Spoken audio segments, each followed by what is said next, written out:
5 ദിവസത്തിനിടെ 4 സ്ഥലങ്ങളിൽ വെച്ചാണ് സുരക്ഷാസേന ഭീകരർക്കരികിലെത്തിയത്. സുരക്ഷാസേനയും ഭീകരരും തമ്മിൽ ഒരിടത്ത് വെച്ച് വെടിവെപ്പുണ്ടായി. ഭീകരർ കശ്മീരിൽ തന്നെയുണ്ടെന്ന് സുരക്ഷാസേന സ്ഥിരീകരിച്ചിട്ടുണ്ട്. അനന്ത്നാഗ് ജില്ലയിലെ ഹാപാദ്നാർ ഗ്രാമത്തിൽ വെച്ചാണ് സുരക്ഷാസേന ആദ്യം ഭീകരരെ കണ്ടെത്തിയത്. രണ്ടാമതായി കുൽഗാം വനമേഖലയിൽ വെച്ചും സൈന്യം ഭീകരർക്കടുത്തെത്തി.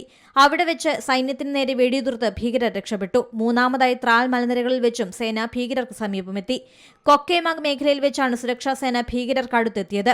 ഭീകരർ ത്രാൽ കൊക്കർനാഗ് മേഖലയിലാണുള്ളതെന്നാണ് സൂചന. രാത്രി ഭക്ഷണം തേടി ഭീകരർ വീടുകളിലെത്തിയിരുന്നു.